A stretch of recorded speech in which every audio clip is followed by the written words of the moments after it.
Majamaa wangu wameingia pale Diaspora, I think taanza na Rama Chairman. Vipi? Sijui kama unanisikiza. Nakusikia poa sana bwana. How are you? Rama jambo. Jambo. Unanisikia poa? Ndio huyo wewe. Yeah. Jambo. Good morning Lucia. Good evening to you, sir. How are you? Oh, it's not morning on your end. Uko ni evening. Hapa bado asubuhi, hapa ni 11, wengine ni already midnight, so with different time zones. Hey, okay. Greetings according to the appropriate time zone. That's better. Yeah. Usizoe tu kusalimia watu Lucia carelessly. Ati good morning, unavile kila mahali ni good morning. Mimi ni Mluya. Salamu ni salamu bana. Usiseme tu good morning, kila mahali ni good morning. Unajua watu wa diaspora wanaelewanga wengine wetu hatujawahi vuka boda. Ile boda umevuka ni mtaro uliruka. Lucia, inabidi uvuke hii boda. Mbona hujavuka? Si unitumie kwa air ticket. Nilisikia kuna mtu alijitolea kunipeleka pale Arsenal nikasalimie Mikel Arteta, so UK is sorted. Nangoja watu wa Australia na watu wa US. You know now that Biden is president, some of the stringent measures that Trump was putting on us I know will be zitakuwa loosened kidogo tu. So invitations zikam through. Aya sawa. Wako ndani. Haya Chairman, karibisha watu wako. Naona wajamaa wameingia hapa, Robert yuko, naona Kibwambok. Hiyo ni P ama ni B bwana? Unajua hii spelling yako naye. Naona Kibichi hapo, Ochi. Ochi yako na slogan nyingine hapo kali sana, hata siwezi sasa kuisoma on air. Karibuni bwana. Welcome to the show, Diaspora edition. Wacha tuongee maneno hapa. There's so many things to cover today. Naona watu walisema hii BBI I think is a hot potato to be discussed and other things. Sijui bwana Gerald, tunataka nianze kuita watu majina waongee ama namna gani? Wacha nikintroduce watu majamaa wako. Naona wameshafika. Wacha niingie kwa Robert Kobe. Good morning Robert. Morning, how are you doing? Lucia? Yes. Niko na swali. Uliza. Kati ya pesa na mapenzi unachagua gani? Pesa. Hiyo ni morning yangu, nimekubali. Good. Unajua mtu anachaguanga ile kitu yenye hana. Niko na mapenzi. Ile kitu yenye hana? Niko na mapenzi, ni pesa tu ndio sina. Haya basi wacha nirudi. Kati ya akili na pesa unachagua gani? Pesa. Uko na akili. Safi kabisa. Gerald, good to see you. Good to see you, man. How are you doing? Good, I'm doing great. I thank God. What's cooking, man? Nothing's cooking. We're only watching and, from a periphery, we're just watching our brothers and sisters, what they are doing. Unajua ukienda kuwinda na uache nyumba, unakuaga na wasiwasi sana ukiacha mama peke yake. So always unakuwa na darubini kila mahali. Mama anaweza fanya nini? Unajua ukiwa na mtu kama Lucia, mtu anawaka taa. That is an attraction. Inaweza nasikia kuna kitu inaitwa change. Sijui na kwamba hapo kwa watu wanasemanga waende change. Sijui ni wapi kwa watu wanaendanga. Sasa Mary Queen ienda kwa mnyororo. Wasalimia wananchi. Alright, wacha niangalie. Kuna majamaa wameingia pale. I'll go to, let me check out Kips. Jambo. Joel Kipambo. Yeah, mzuri. Mambo mdosi. Nakuona. Niko poa sana. Good to see you guys and good to see Diaspora Kenya participating in the program. Very excited. Hopefully today's topic will shed a light on the importance of Kenyan diaspora in building our country.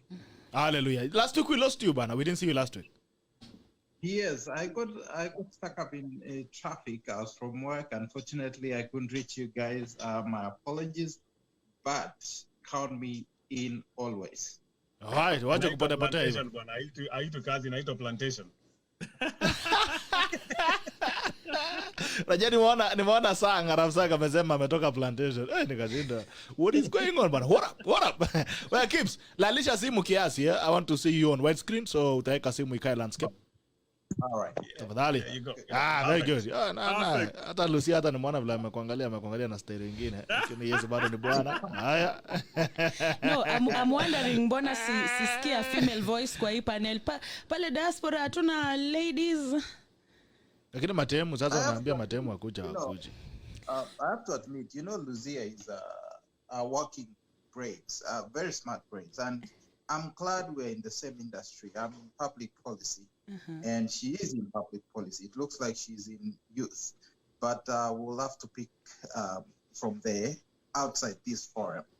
Alright, naona sasa hiyo ikienda outside forum hiyo ni visa. Hiyo Hiyo ni visa direct. Hiyo ni visa.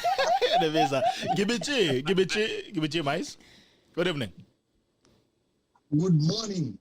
Wapi nini bana, wapi video? Najua hatupendi watu wanajificha kisniper hapa. Wapi sura hapo?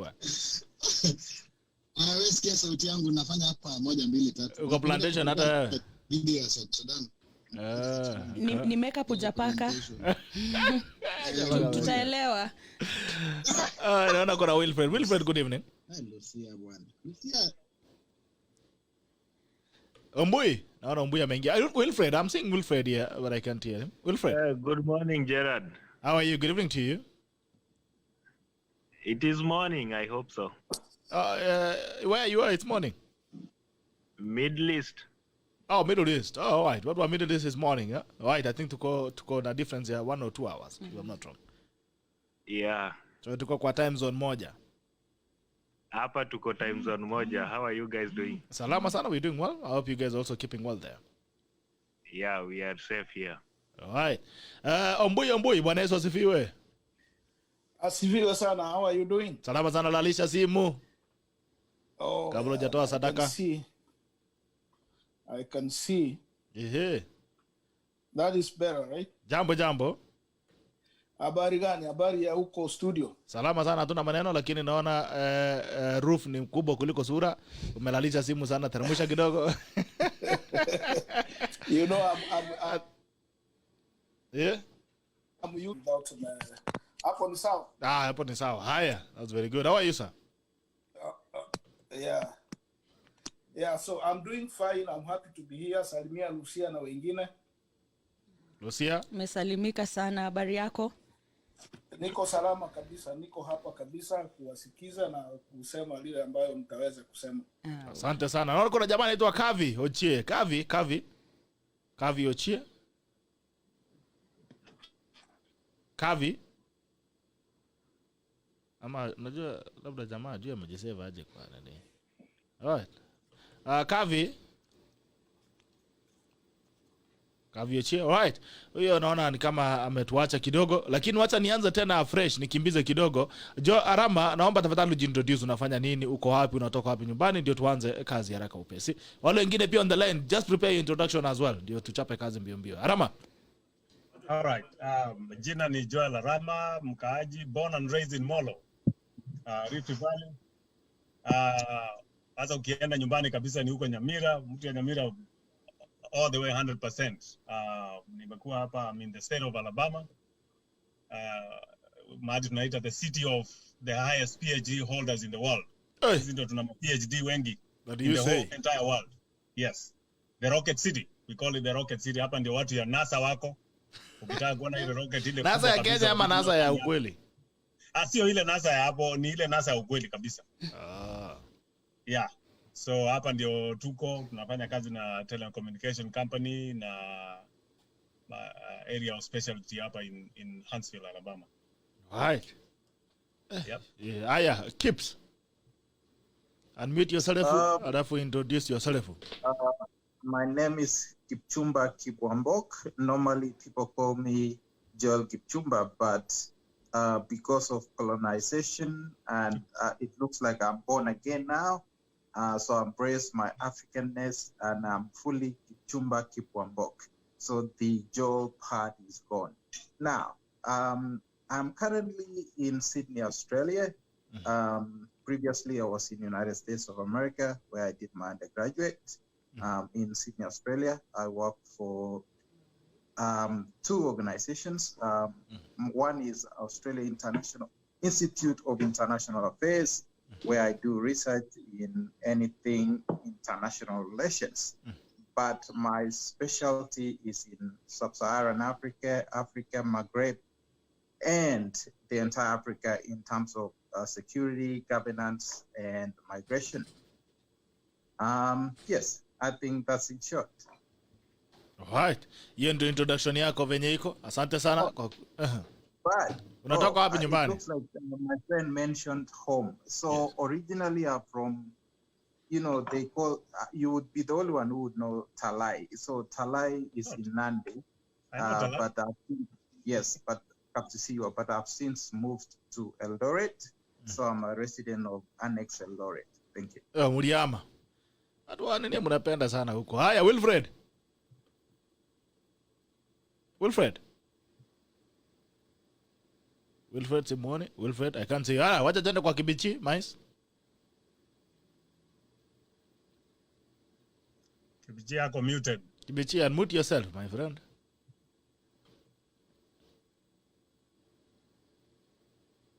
Haya, wacha. Perfect. Haya. Good morning. Good evening to you, sir. Habari ya Jera na kila msee kwa studio. Kwa fiti. Kwa sana. Meticulous Lucia, good morning. Good morning. Gerald, umesikia nimeitwa meticulous. Hata nimetoka mimi najua tena correspondence. Sasa nimesikia leo meticulous. Haya. Endelea Kibichi. Kibichi network yako iko na shida. Kumbe first world country pia zina struggle na network. Okay, mimi nilizaliwa Bob Kibichi Tanui, but I dropped the first name, squeezing the Kibichi Mais Arab Tabut. I'm also in the Rocket City of Alabama, Huntsville. Na mpatana na huyu jamaa? George Washington University. Mmonana na Arama? Nimestuka sana bana. Jamaa kwa tao yangu bana. You guys need a reunion. Management saizi, George Washington University. Yeah, we need to Arama. Yes, bwana. Lazima unitafute bu. Lazima tukutane. Uko university gani bwana? Yeah. And mimi niko na Washington University. Kibeji network yako ni mbovu zaidi, wacha turuke kwa interest is on youth policy and governance. Alright, asante sana. Nani natafuta Ombui? Yep. Ombui yuko wapi? Ombui amedrop. Yeah. Robert Kobe, introduce yourself. Location. Yeah, from Ticabos. Roberto. I think we lost Ombui. Yes, we've lost Ombui. I think he should be back. Hiyo ni mjanja atarudi sahi. Anyway, my name is Robert Kobe. I'm a Kenyan by birth and by nature. I don't usually affiliate myself with any place. I can live any place as the constitution provide. So mi sikuagi na the next name ya kudefine where I come from. After 2008, I refused to be defined. So I said I'm a Kenyan.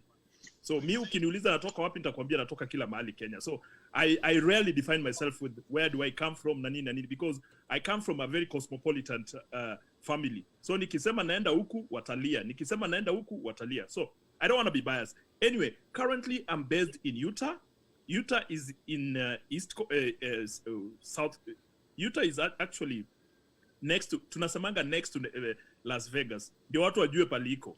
It's one of those hapo ndio nasikia kuna vituko huko Las Vegas. Nilisikia bwana, sijui kama ni ukweli. No, atuishi huko. By the way, I come from a very holy state.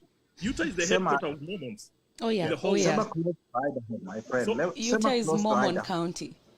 Yes, close to Idaho pali mnapataga chips na potatoes. Potatoes. Uko ndio whiskey inatoka. Yeah. Anyway, that's me, and I work for the biggest energy company in America. It is actually inaitwa Berkshire Hathaway. That's where I actually work. I am a financial consultant there. And mimi ndio na deal na numbers na kuangalia vile watu wanalipa bill na vile watu wataekewa bill. Hiyo ndio kazi yangu. So I'm a financial analyst. Wow. Wewe ndio unaekeleanga watu bill kwa Kenya Power ya huko ya Amerika. Sasa ndio nilikuwa nataka kuja Kenya Power ya Kenya ndio iko na pesa. Hii yetu tumekaziwa. Finally naona pia tu. Anaona nani amerudi. Ombui. Tafadhali introduce yourself. Ombui. Bernard ya Kikanisa.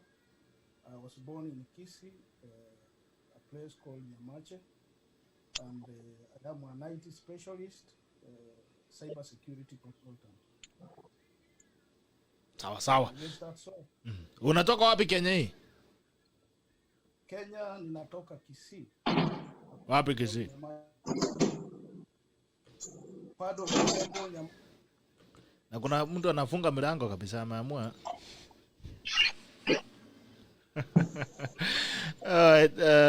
Alright, naona pia finally we have a lady by the way. Finally tuko na lady anaitwa Harmway.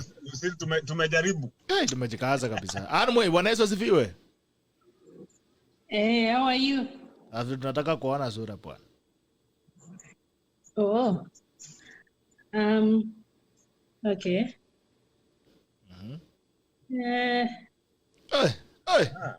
Hello. Acha tufunge show hata tumetosheka. Mambo. Okay, how are you? Good to see you. Good to see you too, GB. Alright. Tafadhali introduce yourself kwa wale watu ambao wakujui, mimi nakujua zaidi. Naitwa Ann Way. I'm in US. Niko Seattle, Washington. Profession, I'm a nurse. Oh, wow. Napambana na corona vilivyo. Pole sana. Otherwise, that is me, Ann Way, from Eldoret somewhere. Wapi ni Eldoret somewhere? Wewe ni mjanja. Somewhere ni wapi? You rounded off to the nearest town. Seattle. Na watu wa Seattle tafadhali mnaonana ama mnakuanga tu mnazunguka mji wa Kenya gani? Unajuana na I think Mbuyu yuko Seattle. Who is in Seattle? There's someone who is in Seattle in this group. Nani yuko Seattle? Seattle is a very big metropolitan yetu ni kubwa sana, so it's like 2 hours drive back and forth, so it's kind of hard kujuana, lakini tuko wengi sana. Pole sana, unajua nimekuja na akili ya Eldoret, unajua Amna tunatembea hata mguu. Amna ka association ka Kenyans from Eldoret in Seattle. Ziko mingi sana.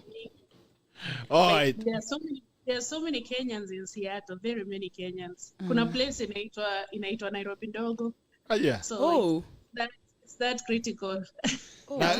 Na kina Mbuyu wa Minnesota. Kuna Kisii ndogo, kuna Nyamira ndogo. Kuna Nyamira ndogo pale Minnesota. Na kuna Kisumu ndogo pale Texas. Arama. Yes. Karibu sana, welcome very much Anmwe. This is where we have our conversations on diaspora. Mambo ya diaspora tunazungumzia hapa, diaspora na Kenya. So Arama, nitakupa nafasi uweze kuendesha hesabu yenu vile mlikuwa mmepanga among the thematic the themes that you want to drive along it, alafu tujue itakuwa vipi.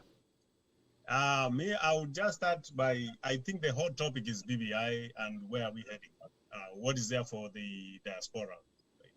I don't know whether we can make any changes at the point, but one of the striking moment for me at this point is I just read a synopsis of the mkutano ya wale wa jamaa walienda Karen leo asubuhi, and I was very confused.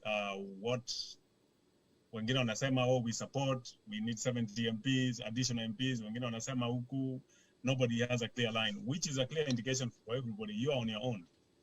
If you don't stand up for yourself, hawa jamaa wanajitetea tumbo zao tu bwana. Us, if we don't work it out ourselves and get what we need to get and talk to our people, we are going to get lost. Look at the number of amendments, 72 amendments bwana. Hata ukianza kusoma kitabu utachoka.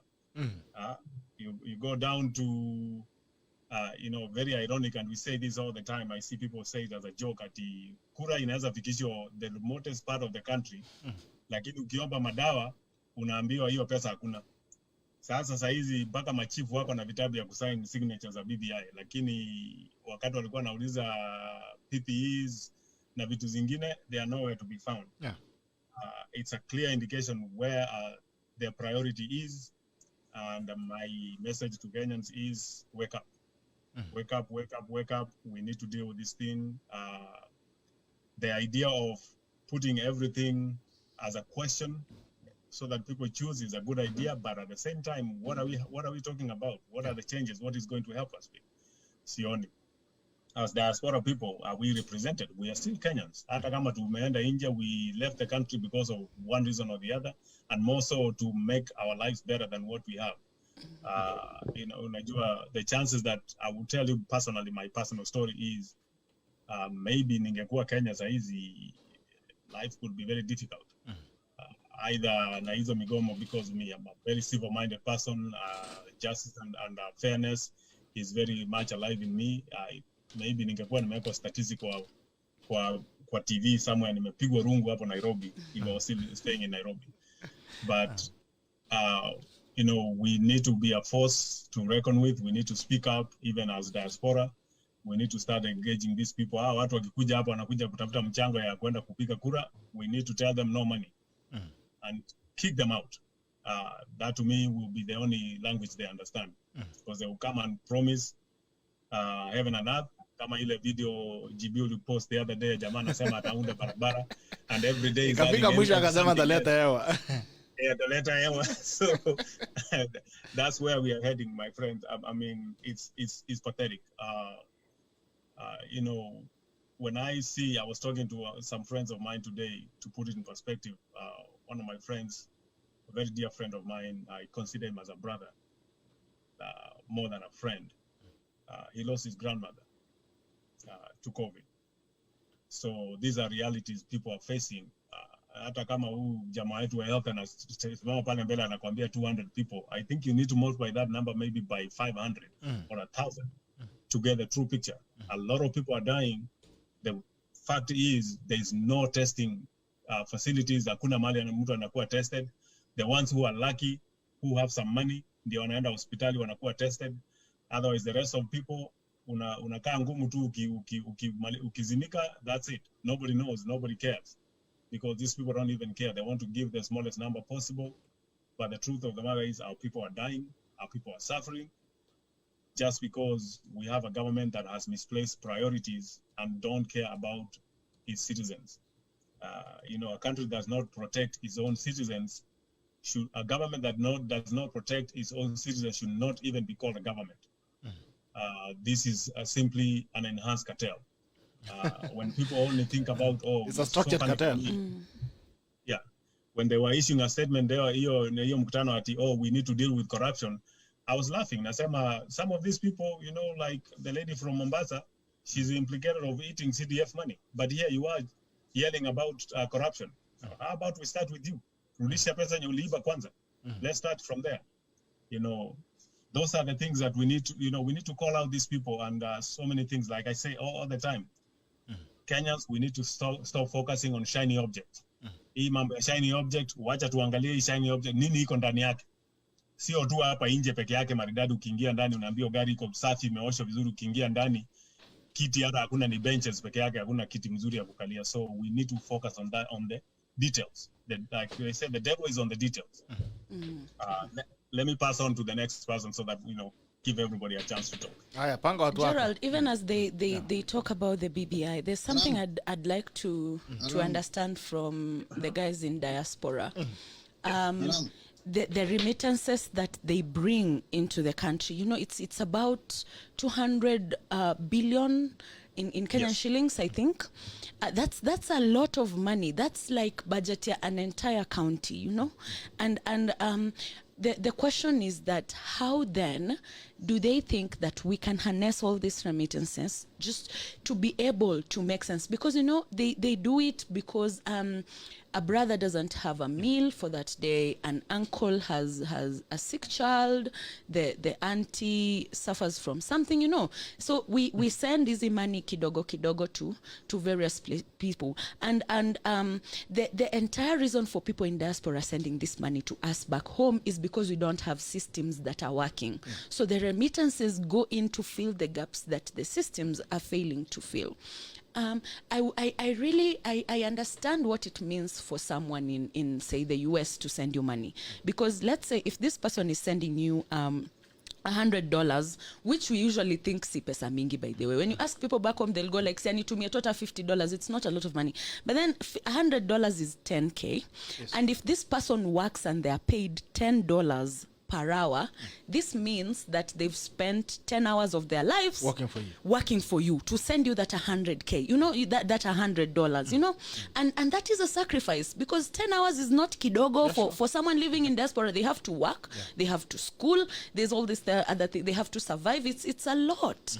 So let me tell you, how do we harness this money that is being sent to be able to have a bigger impact here? Because one of the suggestions that I thought would be in the BBI report, considering our politicians wanaendanga kutoa pesa zao za kucampaign from these people, I thought it would be having a ministry or even a state department, at a commission, just to take care of Kenyans in diaspora. Because one, I know they complain about our embassies outside of Kenya not being effective and efficient. And that is something we really need to look at, because these are people who are bringing back home. We really need to take care of them so that they're able to continue breaking, because now we've already brain drained our country. Why do we want to allow these people to continue building another economy out there while ours is suffering? How do we harness the power that is in Kenyans in diaspora? If given a chance to include this in the BBI, I'd really like to hear you guys, your sentiments on how we can harness the power that you have as Kenyans in diaspora. All right. Let me tell you one thing.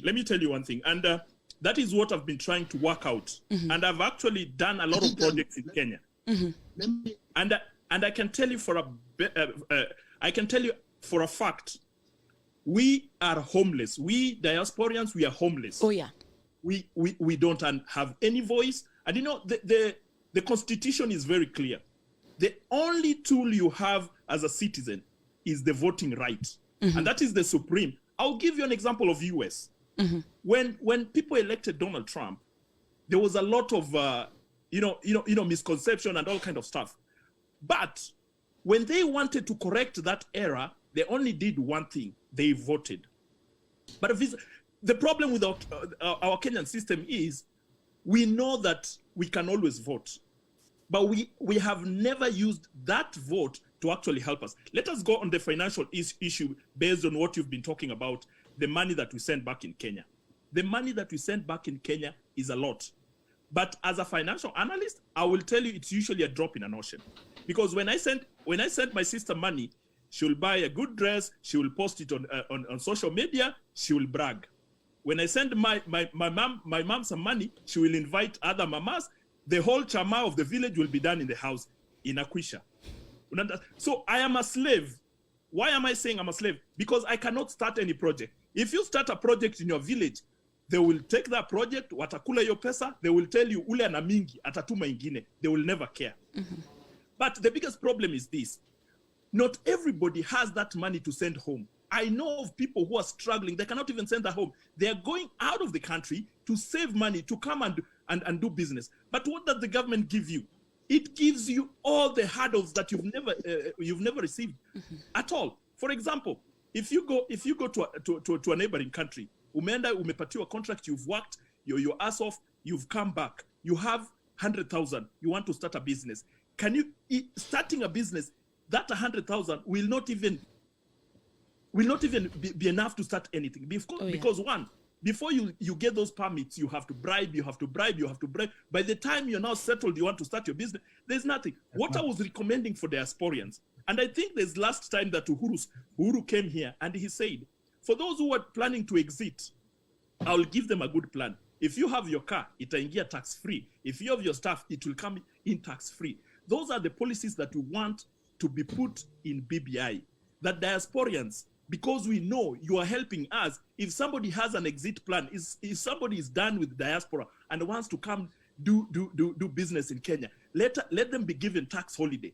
Wacha waambiwe, for the first 2 years, you will not pay tax, because we want to give you a safe haven for you to do business. Unaona?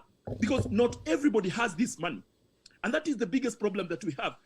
The only problem that we have as diasporians is because we are disgruntled, in the sense that we cannot talk with one voice. And we never appear anywhere. I hate, and this is the only problem I hate with the policies. I was looking at the policy that was written in 2014. 2014 to 2020, it is 6 years. Nothing has been done. Those are 6 years wasted. That policy paper is supposed to focus on 2030. We are less 6 years. We are going to another 4 years. We don't know where we appear. 10 years will be done. And then when it gets to 2030, we write another policy paper. I'm talking about things that are supposed to help our next generation. I was watching Ombui today. He had a live before he came here. He talked about a very pertinent thing.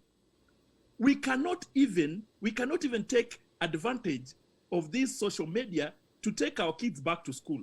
Just because they cannot go into brick and mortar kind of a setup, there is no school. We have shut down Kenya because we don't want to think. I know of friends, my friends, who are good tech in Kenya, but they will never be given a chance. One, they are not a friend to a governor. They are not a friend to an MP. They have not allowed themselves to be swindled or to be sandwiched by politicians. They don't have a life. We in the diaspora have a better platform of helping these people. Why do your MPs and MCAs come to do benchmarking here? We are here. We can just be appointed. We create a setup whereby some of us can be liaising with the government and with the county government to give what the country doesn't have. Instead of us sending money, you should be utilizing our resources. Like, for example, I work for a company. I make a lot of, I'm so resourceful there. This is a Kenyan who is resourceful in a foreign land. Oh, yeah. I know of engineers who are peddling, who are hawking in Kenya. Their brain drain is just wasted. So we send money, not because we want to send. We send money because we were saving that. But at the end of it all, it is a chunk of good money, if kept well, can actually be something sustainable. But we're having this problem of, unajua nani? The other day, the other forum, I talked about, I found some 2-3 friends of mine who wanted to do a borehole. But because they wanted 2 million to sanitize, because the ground wanted 2 million to be sanitized, we couldn't do that. We are wasting. Chinese people will give you a loan. Their bank will send contractors.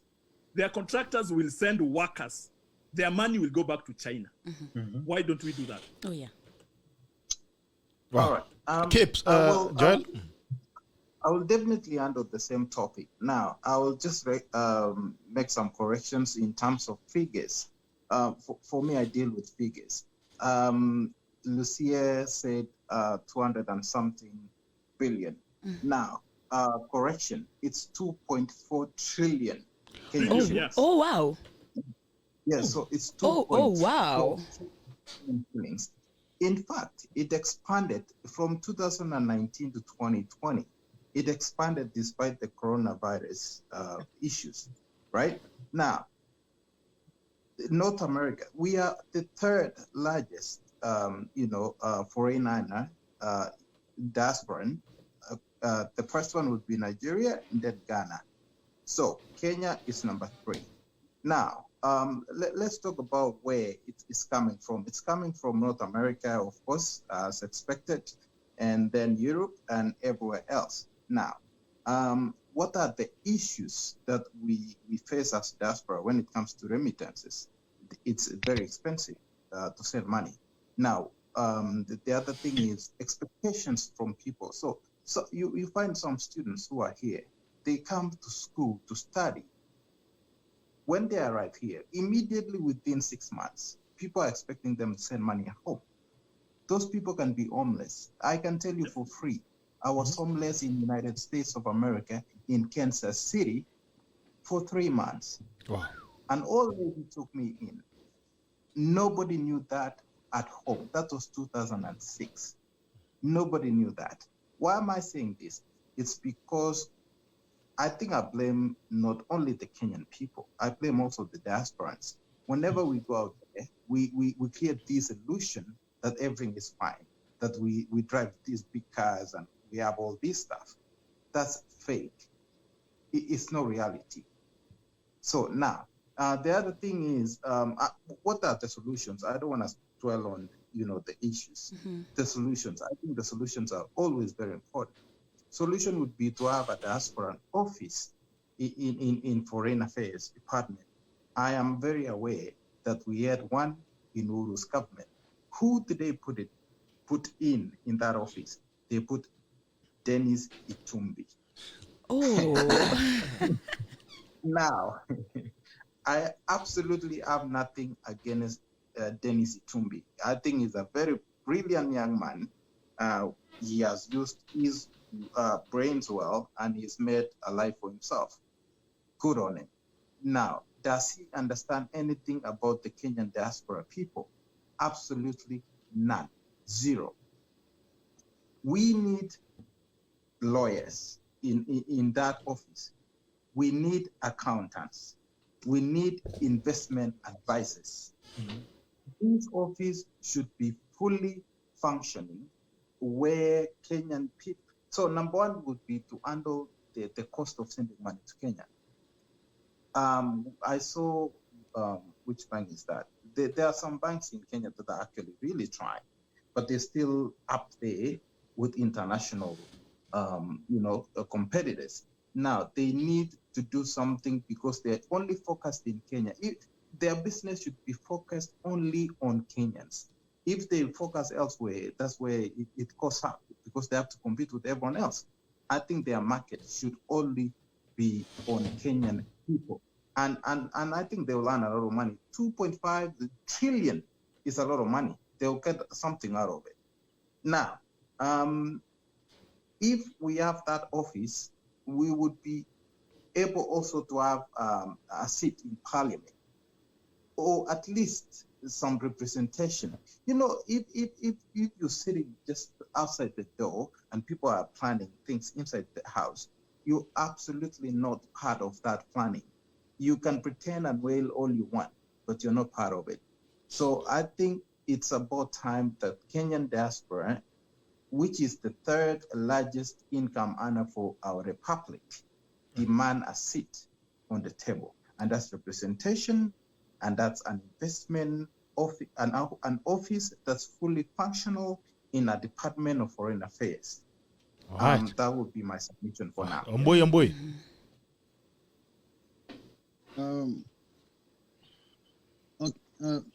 Omboi is muted. Omboi. Just an addition to that.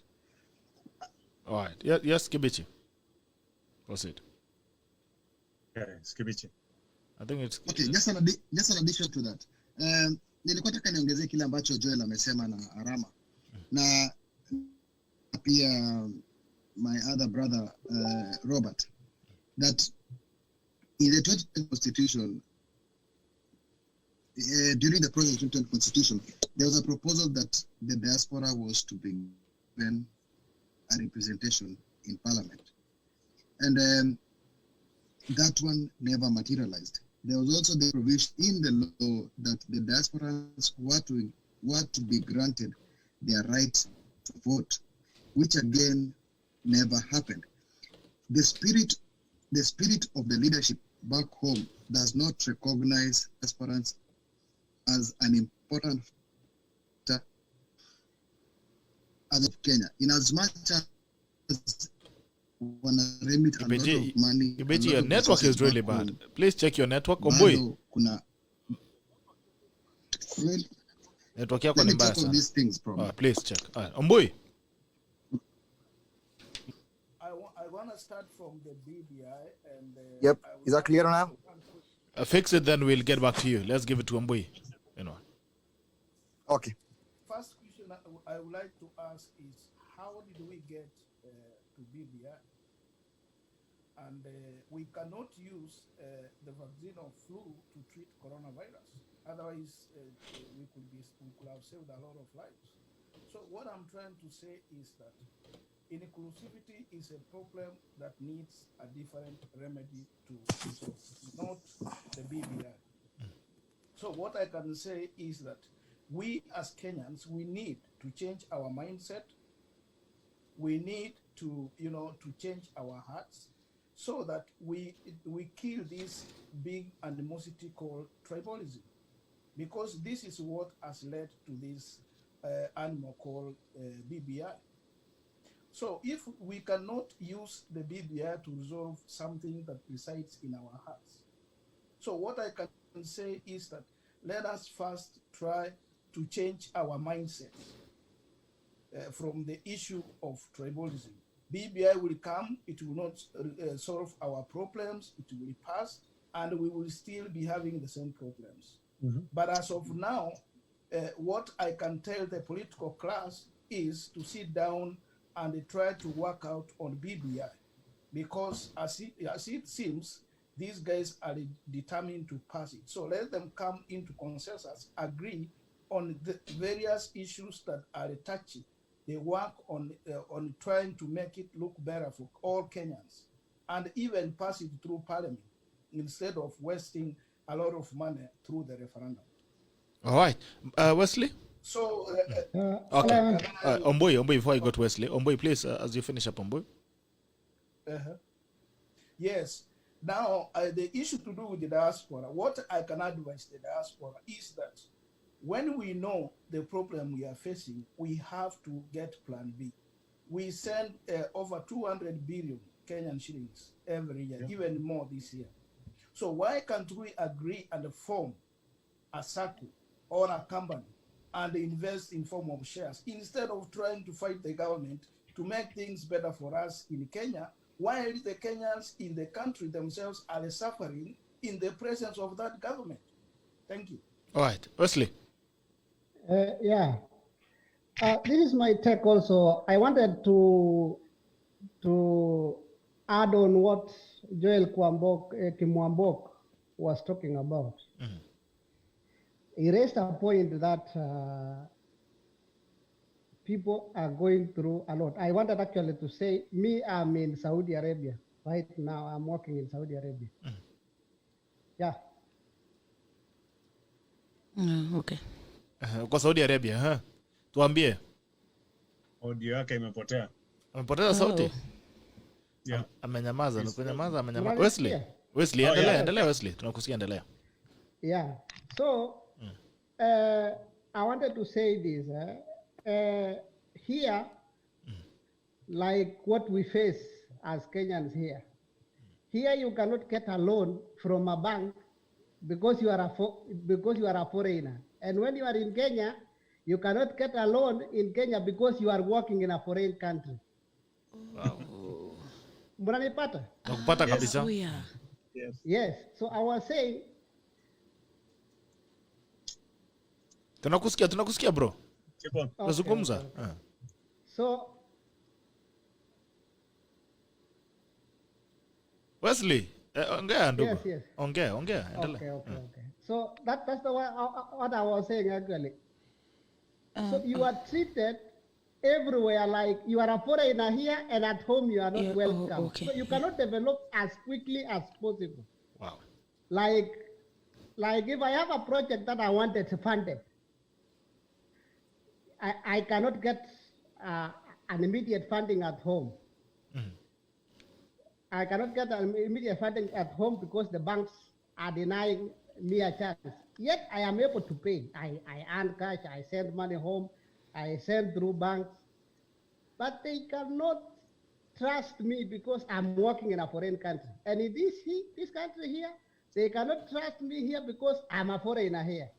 So I once chatted with the I think CAS, Bwana Namwamba, in a WhatsApp, and I told him that there should be a policy that is catering for the Kenyans in diaspora. Policy that is compelling even banks to allow us develop and borrow from them sometimes. Yes. All right. That's a very valid point, by the way. That's very sad. You are diaspora. You are a foreigner at home, and you're also a foreigner out there. All right, Isaac Lagat. Yes. How are you? I'm good, sir. How are you? Salama sana. I just got here, so. Ndio umefika? Yes. Bado hujashika network? Let me catch up first when you guys are still going so that I can be able to contribute. All right, Sharon, I'm seeing we have a lady here. Sharon? Yeah, Sharon, yeah. Sharon, where are you? Sharon? Sharon amepotea pia. Sharon? Sharon, amuka bwana. Sharon, amuka. Nilifikiria hizi shida za internet ziko hapa Nairobi peke yake bana. Huko Kenya na Uko Mayu, iko mpaka Mayu. pale Pungo Makaundi bana. Unapanda paka mti. Beko sida. Haya, naona Kimaiza amerudi, lakini Kimaiza angalia network yako dadi. Haya, hebu maliza kilikuwa unasema Kimaiza. Kibichi, Mais. Yamepotea kabisa. Yeah, man. Anaongea lakini sauti hakuna. Yeah, man, anafungua mdomo lakini hakuna kitu inatoka. Haya. Okay. On BBI, we're talking about BBI now, right? Yeah. Okay. So I wanted to really tackle the BBI issue, and hopefully we'll really get time to really talk about the nitty-gritties of BBI. Now, I've seen the debates about the BBI, the pros and the cons. Now, for me, I can absolutely declare here and now that I am against BBI, not because of Ruto, not because of anyone else, but because I'm a Kenyan who knows what Kenya deserves. We cannot afford, we will never afford to maintain the kind of politicians and the political system that we have in Kenya, expanding the network of oligarchs, or all these old people coming back, sons of former president and former vice president, just because they can never refuse to lose an election. We cannot keep changing our constitution to fit the needs of an individual. That's the problem, and that's where I parted ways with all these guys. It's because, look, they are saying this is the argument, that Kenya was ungovernable after the elections. My friends, tell me, America, there's an election now that's still contested. Is America ungovernable? Is the winner take all in America or not? And what's the winner take all this nonsense? Now, the only thing that we are erred on in the previous constitution is to do away with an official opposition leader in parliament. If we had that position, you would never hear any of this nonsense to do with winner take all, because Raila Odinga would be in parliament now. He would be advocating for, he would form a shadow cabinet ministers, right? Whenever a minister, say in education or in security or finance, says something, they will ask somebody to mirror what they're saying, and they would counter. And that's how you build a nation. We cannot just create 5 positions and abracadabra. We've dealt with, the issues with representation. If you're giving 5 positions to 5 men and say 2 women, or 3 men and 2 women, how are you solving the issue with representation? You're giving the big boys, the big tribes of Kenya. What will happen with the small tribes in Kenya? I think that's not the solution. So BBI is very expensive for Kenya. For Kenya, that's number one. I'm not against BBI because of Raila or Uhuru. It's because it's expensive to maintain. The number of offices that will be created will be running into millions and millions, hundreds of millions to maintain per year. One office alone can take 300 million. Now, can you imagine 5 offices? That'll be crazy. Now, when these guys go for 2 terms, they get marupurupu. You know, when you retire, yes, you have these packages. Now, can you imagine we have 47 governors? In fact, if they wanted to win some of us, we would go back to 20 counties, not 47, because the counties we have is tribal counties. And that's what is happening in Ethiopia. Do you see the war that's in Ethiopia is because of ethnic, federalism, where you divide the country according to ethnic composition of a country, and then you call that federalism. How is that federalism? So it's expensive to run the country. We haven't implemented the current constitution as it is. If we were implementing the current constitution fully, nobody would be talking. The only thing we would need to change is to introduce a leader of opposition in parliament. All right. The problem actually, Bitok and the rest of the panelists, is not even the money, is not even the BBI. The problem is not the BBI. The problem is not the bloated government. Let's get away from these issues of bloated government and the money Kenyans have been receiving from all the donors and revenue is a lot. Yes. The problem has not been that. The problem is the supply chain. Yes. Does the money reach to the common mananchi? No. If you have a government where one MP can have contract with all the counties alone with his family, if you have a country where one governor can take all the contracts of the whole county alone, and you have well stated in the constitution that there is youth group, there is women, there is the disabled people, they still don't receive that. Money doesn't float.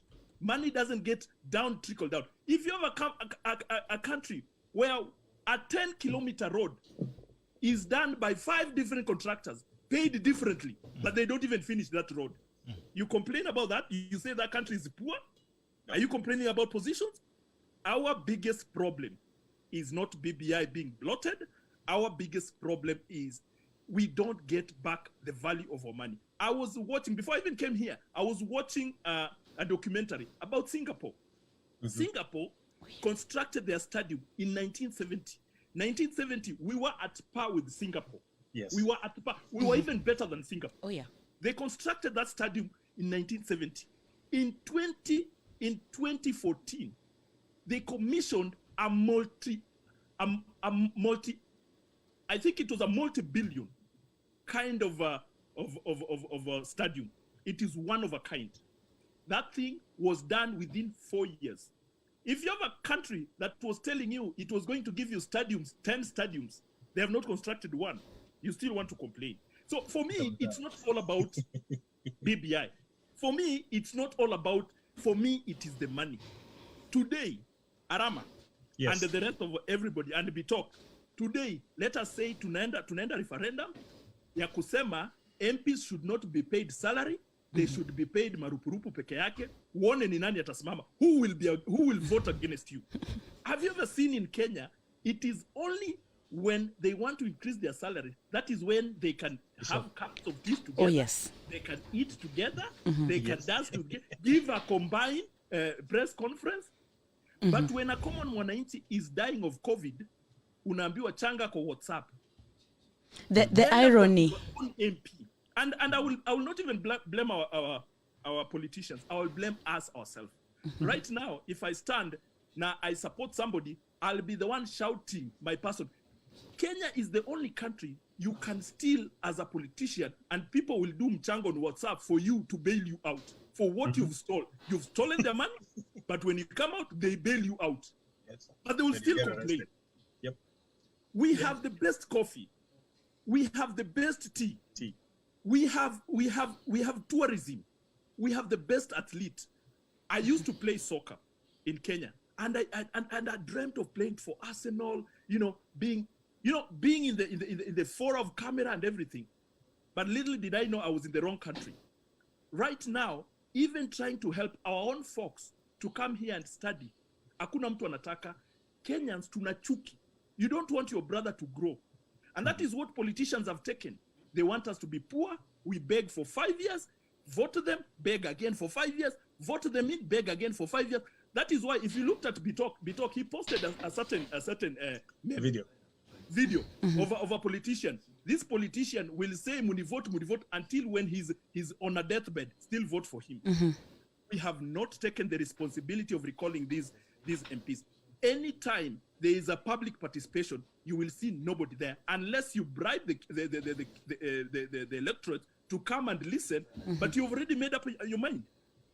So when you are seeing all these problems, it is a two-way traffic. We are causing them, and we are fueling our leaders to help us cause the problems.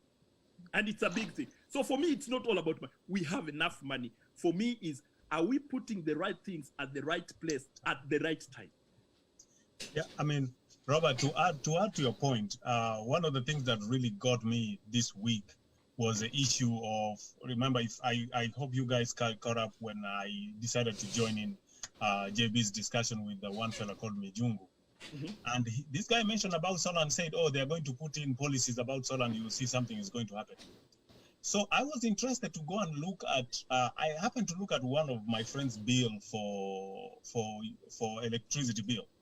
There is a levy for the Commission for Energy and whatever. The regulatory. They have a levy on your bill. And I'm like, this is an organization that was constituted. They have a budget. Why do you need to levy the citizen to make, for what? Why are you making more money? For what? Who is accounting for that money? But the problem is, even as Kenyans, we don't go and ask those questions. I will give you examples. For example, like when you go to a doctor's office, you know, as here we know, when you go to a doctor, do you have any questions? You ask your question, they respond to the question.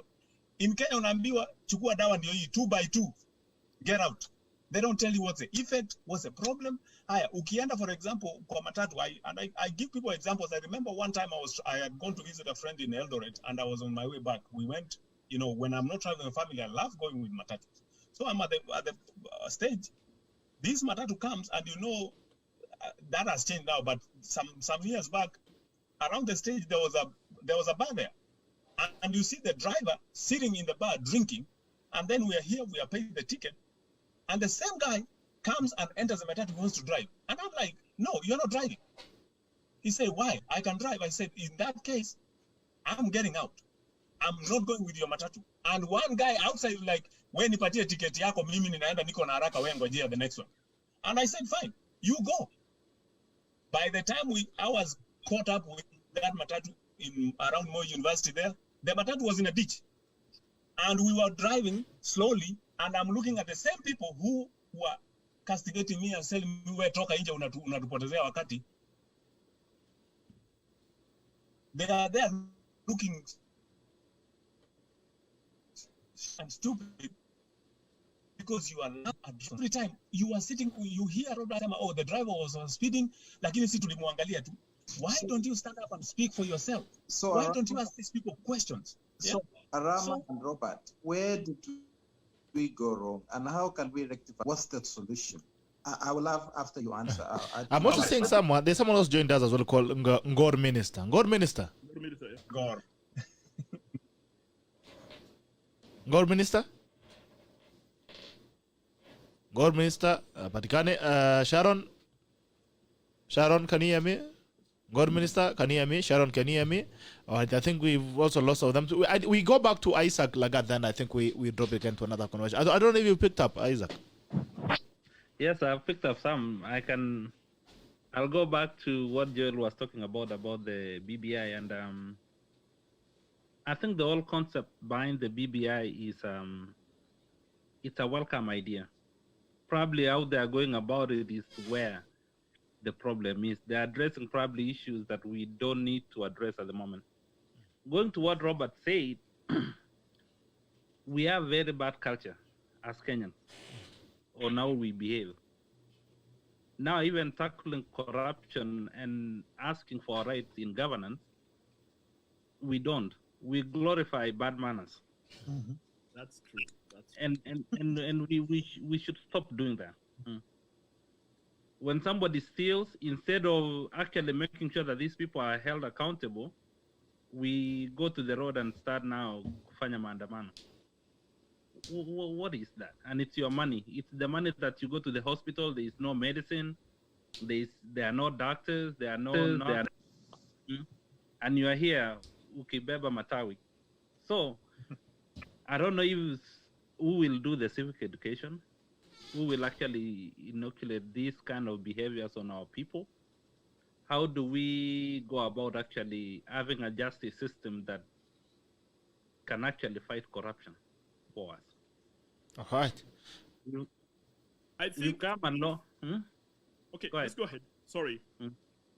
It will actually take having identifying a leader. These are things you talked about Singapore. when Prime Minister Q came in, he actually changed things that were happening in Singapore. It will take a leader actually to come in and actually change things. We put aside what is happening, take zero tolerance for. I don't know if we should go the way the the current Prime Minister of Philippines is doing, or the president. Yes, but yes, something drastic has to happen for us to actually reset and do the right thing. All right. As we roll it over, before I give it to you, Robert, I want to give it to Lucia as well to make a few comments. Then, Lucia. Oh yeah, I hear what you guys are saying, and my heart really goes out to you people. There's someone who said he was homeless for 3 months in Kansas, and that is very sad. I can relate because I have a sister who stays in the US. She didn't go there because we had money to send her there. She actually went there so that our lives back home could be a bit better. So I can actually relate to the struggle. And this is something that most people don't know. They think once umeenda maju, it's just like there's a tree that gives money over there, so watu wanaenda wanachuna pesa. But the one thing I've also heard from a lot of Kenyans in diaspora is that there's a lot of fragmentation. There's the Kisii group, there's the Kalenjin group, there's the Kaluya faction over there, the Luos are on the other side. And this weakens the voice of Kenyans in diaspora. I mean, 2.4 trillion is our entire budget, man. It's our entire budget. Yani nyinyi watu mmebeba nchi mzima. You have carried the entire country. Nyinyi ndio mnafaa kukuwa mnaitwa waheshimiwa. We are supposed to be helping you remove your coats every time you come from work and clapping and singing praises for you like, yo, you people. You know, nyinyi ndio wale wasee. And if this doesn't make you guys angry, I don't know what will, because I'm angry. I mean, I'm not in the diaspora, but I'm so pissed that mnatumika hivi. It's just not right. And I would like to know if it's possible to get you people together so that you can speak with one voice. There's power in unity. There's strength in unity. There's something about unity. You know, when you're a united voice, nobody can break you down. Right now, your home is being taken away from you. Your rights are being taken away from you. Everything, basically, your entire being is being taken away from you right before your eyes. And the voice is just not audible, man. It's just not audible. And you guys have to stand up, you know? I feel for you. I want to advocate for Kenyans in diaspora. What is happening is not right. Because also I have a friend who was born in the States, so he's an American by birth, but then the father is Kenyan, and because the father is now an American citizen through registration, the boy is not being given his Kenyan passport. Apparently he has to go and look for his father so that his father can come and register as a dual citizen before the boy can be given his, I mean, he has a birth certificate. How difficult can it be? You know, there are some of these processes. The fact that you guys cannot be given loans back at home and you cannot be given loans where you are, that's a terrible catch-22. You know, you need to have the assurance that you have a home to come back to. You people need to be prioritized. I mean, kama si nyinyi ekonomi yetu iko wapi? I mean, you have to be treated like the kings and queens that you are. Financial muscle is everything in current times, and you people have it. And the fact that there's that fragmentation is what kills me right now.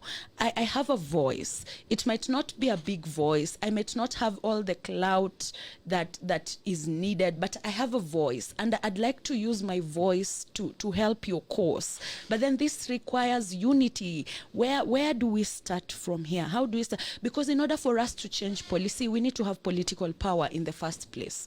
It's very important. You need to have someone in government speaking for you. You need to have someone in parliament speaking for you. And it has to be a very assertive, decisive, and strong voice so that some of these policies can be changed, you know?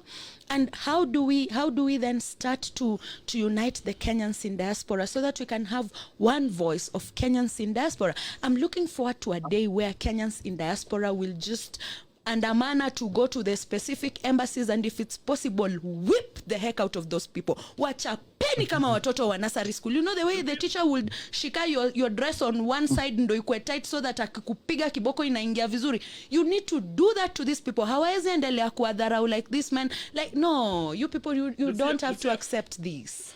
Lucia, let me correct you on one thing. Unajua, we have tried all the means, and I think Corona came at the right time. Oh yeah. And Corona is teaching us that we can coexist even virtually. Yeah. And that's what you're seeing. Yes. You know, Lucia. America is as big as Africa. Yeah. Unajua. So no, actually, no. America fits into Africa 3 times. Nakwambia, if you look at the geographical way of approaching the problem that you're saying, it is usually tight. And then the systems that we are encountering here, ni ile kitu unaambiwaga you clock in. So getting that time na kunini inakuwaga kidogo sana, because you can see I'm in Utah. For me to plan a flight all the way to Washington DC to go whip my ambassador, it will take time. And you are caught up here. But then the question is, why is it that you don't have something that is closer to you? Why is it that you don't have an office that is closer to you in Utah, given the geographical demographic of the United States? Why is it that you have to move all the way from Utah to Washington? This is what I want to tell you. This is why we are coming here. Kipchumba aliuliza, where do we start? This is how we started. We started by having this kind of caucus. We start by uniting all our people. Yes. Arama is doing a good job. We network all those small fragments of our cocoons to transport up. We break them. We have one voice. The biggest problem is when those politicians come here, they don't come to nobody. They come to people who have organized their trips. And everybody. Kama mimi ni Mluya, nitaitisha MP kutoka Mluya kuje. Kama mimi ni Mkamba, Mukamba. So inakuwa hivyo. So we have perfected that art even here. One thing we should do is we should start doing this. If these people come here, kama hawana idhini ya sisi wote, they should come, go to Florida, waende wakujwe maji ya chumvi, warudi nyumbani, spend their money. Waende waandike mileage huko walienda mahali hawakuenda. I think I have 2 solutions. One would be we have to re-examine. And then we'll also give Kibichi a chance. I think he has corrected his network. Network. I'll just finish quickly with the 2 solutions that I think we should have. One would be all the candidate, a real serious candidate in Kenya who's running for presidential position, outline their policies, or at least we give them, we dictate what policies we have that's affecting us and what are the things that we need for ourselves. Now, because of our financial might, of course they will have to listen to us. Money speaks in politics. Yeah. Let's not kid each other. So we have to identify a candidate, affront them, and it's a serious candidate. We cannot just go for any candidate.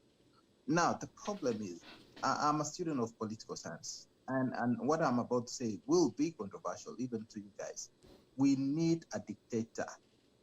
Kenya is not a democracy where we need someone who will sit down and bembeleza everyone. We need a dictator who whip people. We need Magufuli in Kenya. At some point, we had identified the current Minister of Security, but he seems to have run out of steam.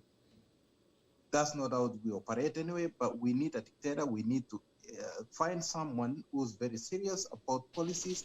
They go for it, whether it's controversial or not. But the other thing that we need to identify is someone who respects the rule of law. Now, the other thing now has to start with us. As Kenyans, we're very selfish people. And I'm very ashamed to say that. You can see your brothers suffering here. Instead of helping them, you go talk about them. We also have a problem of selfishness back home, or even laziness. Can you imagine you're driving in a car, someone toss out a banana issue? What kind of nonsense is that? You finish eating something from this. I will go separate, this trash, plastic, Yes. and they're the trash. It's practical, it's in me, and that's what I do even at home.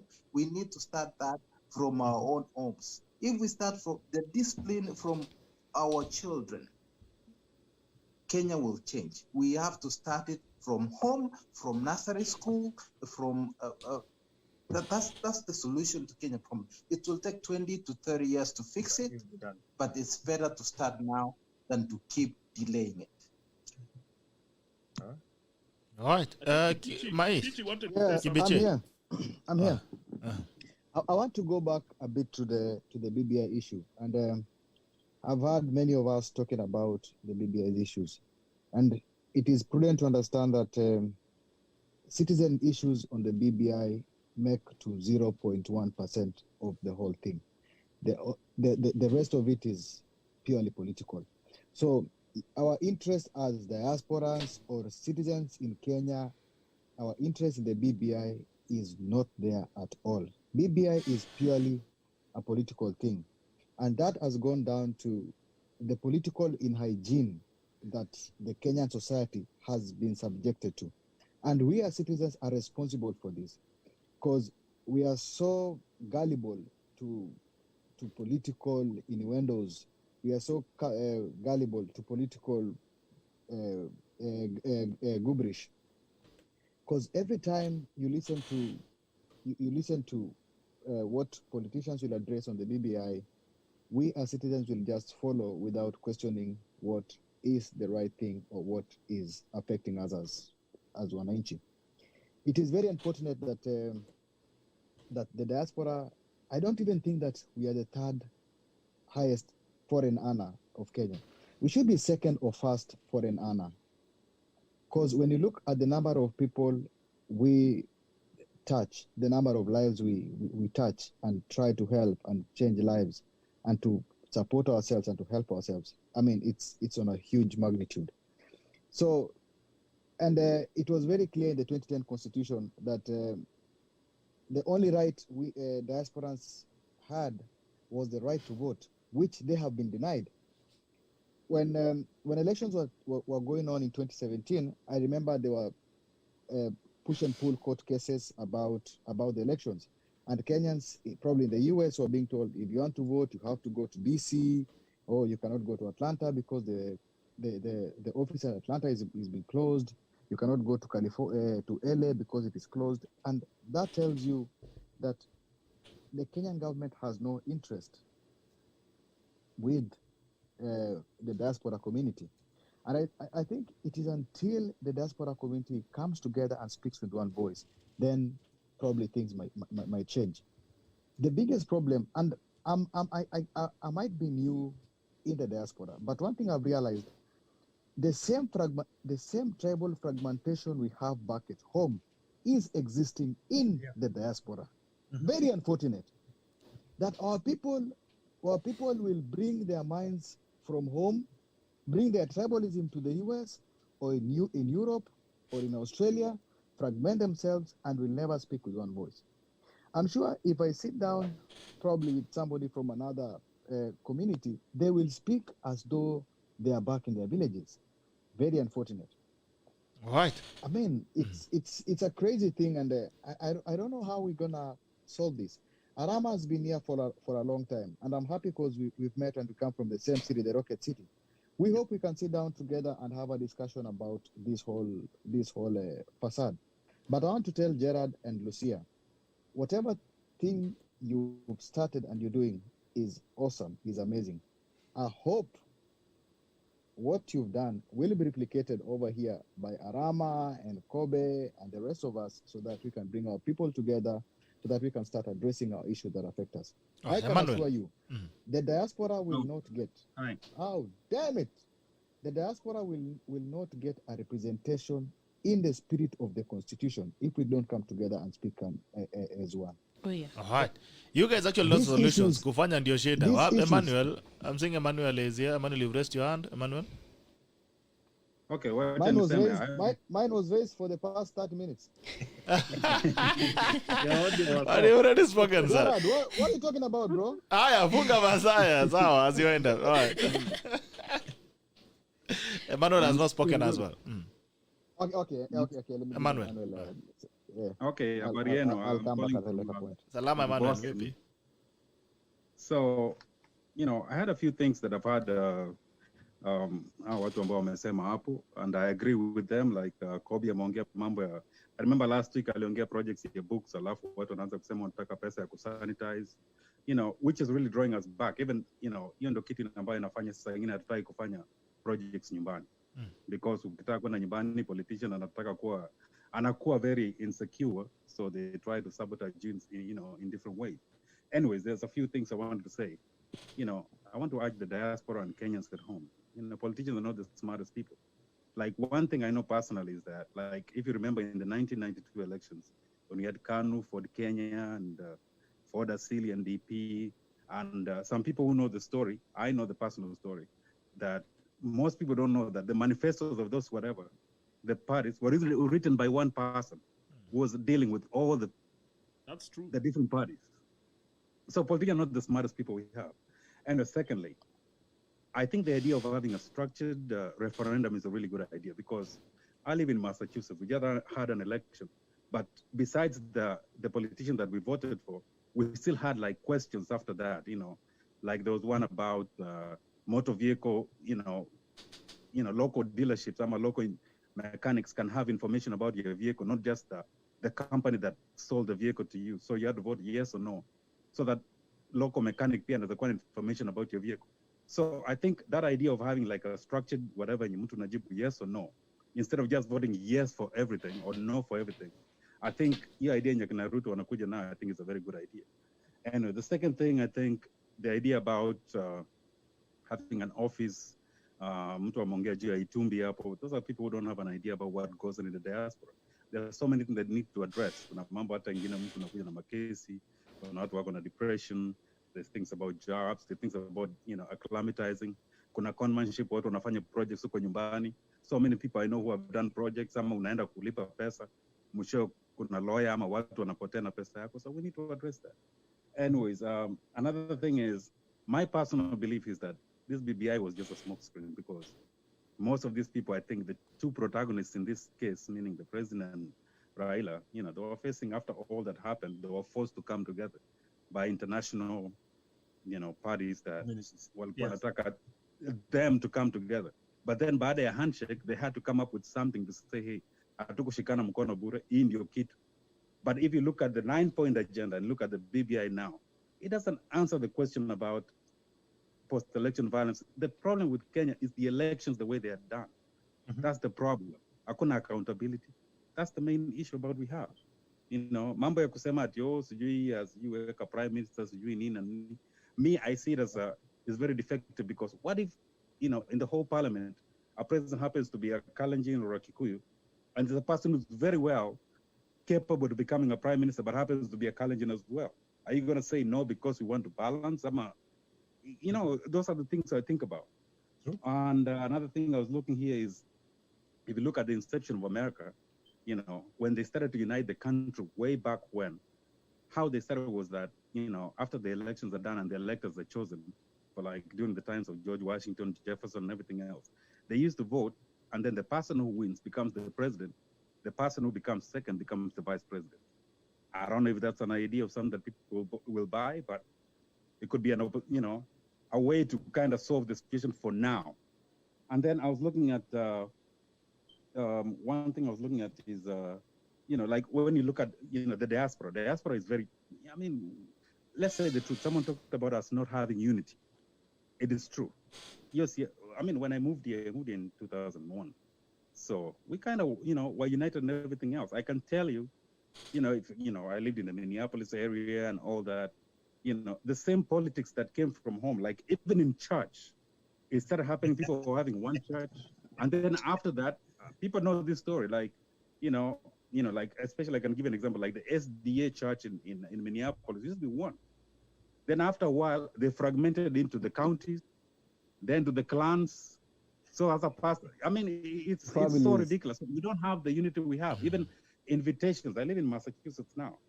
When President Kenyatta came here, I think 2015 or 2016, he went to another town, which is majority Kikuyu. They managed to swing him there instead of going to like Boston, What ends? Oh. you know, it's so ridiculous. Okay. I mean, so those are the things that we have, you know, we have to appreciate. But the thing is, in Kenya, we have to appreciate that the biggest county, which I call county number 48, is the diaspora.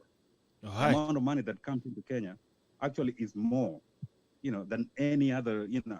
It's actually our national budget. It's our national budget. Yeah, the Oh, yeah. highest. Per annum. What literally? Emmanuel, All right. highest- Arama, I want you my to biggest start prayer- off my the second biggest session. prayer is Yes. people like Bitok, they start this good thing and then wanakuja wanapata followers wanaenda siasa.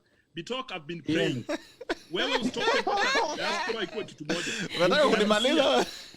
No, I'm Tackle of the day, Bitok. Mambo kunitackle kabisa. No, I'm for real. Utaonekana tunajua Bitok nini, next time tunasikia Bitok MP ameingia. Na one thing I have never known. Sijai jua ni mchawi gani anakuwa kwa na siasa, because even the smartest people as soon as wanaingia siasa pap akili wanaweka chini, sasa ujinga wanaweka juu, and it's so I agree with you. I don't understand how the BBI document is so bogus when we have the likes of Orengo and Otiende Amolo. You know, it beats sense. They're scared. They're scared to lose their seat back home.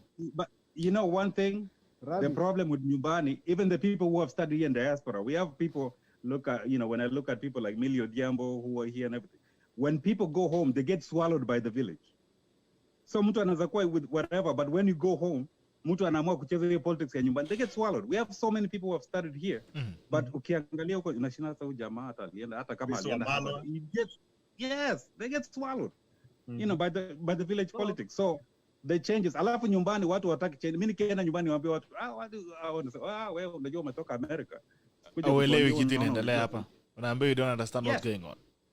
That is the problem. All right, Arama. But this is yes. Start off the other round. One last point. One last point.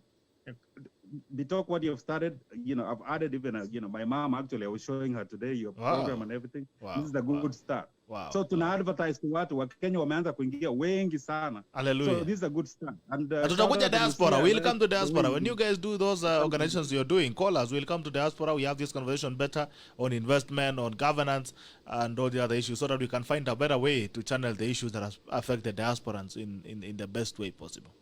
Exactly. Thanks. I wanted to say something, Arama, before you give it to somebody else. Yes. You know, the reflection of the money that we send home looks so big. But when you go deeper and check, it's money that we send to school fees, hospital. Yes. You know, it's not money that does anything. But actually, we need to sit down and see how we can put together our money that it actually has a very definite effect back home, where when you say tunafunga pipe, they know there is an effect. If we can actually send our money in form of bonds, like infrastructure bonds, you know, things like those, where when you get the dividends from it, you can do the other small projects. Now, from there, they can listen to you because Mombasa-Nairobi Road is being built by diaspora. If you refuse to put your money in it, they feel the effect. And then the other thing that I know we can get in, and actually there are people who can listen to us, is access to justice back home. If we can get this, if we can talk to the judiciary and see how people in diaspora can be helped to access justice, like mtu akikula pesa yako and you are here, how it can be made so easy for you to actually follow up in the justice system. It also has an effect because people will not be misusing our things because we are fast. And it can actually, now that things will be orderly, our money can actually be effective in making the changes that we want to make. Those two things are some of the things that I was thinking we can do as diaspora, where we can get in so easy versus actually pushing to have representation in parliament and all those kind of things, which it will take long. Even having a presidential candidate for us at the moment, it's kind of a dream because Kenyan politics is still local, is still tribal, is still all those kind of things. It's a steeper hill to climb versus actually using our money, which we know we have, to actually force some of the things that we want to be done. All right. And I think people like Lucia and Bitok can actually identify people who we can actually help push. Because when somebody was talking about representation, there's nobody to represent us. We need to represent ourselves. Sure. You cannot pick any Tom, Dick, and Harry and put him in parliament. Now Useme and represent. Arama is here. Emmanuel is here. Kibiti is here. Manyura is here. David Monda is here. These people can talk for themselves. These are the people who have encountered the whole thing. If you want to do ukitaka kufanya hiyo benchmarking ama sijui ni bench eating, tell these people, ask them, how is the education system? How is infrastructure? What are they doing? We have all the technocrats here. How is their financial whatever running? How is their financial business running? How can we replicate? That is the thing. Atukutambia tunachukua another Tom, Dick and Mukulaji unamweka pale, they will do nothing.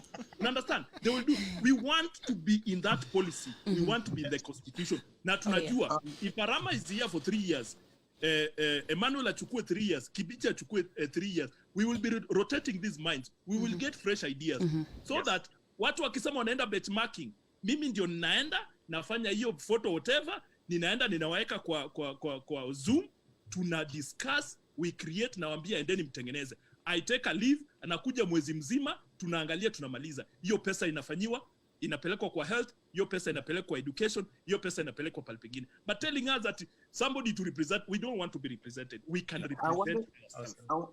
And also before we go, Joel, yes, Arama, with your permission.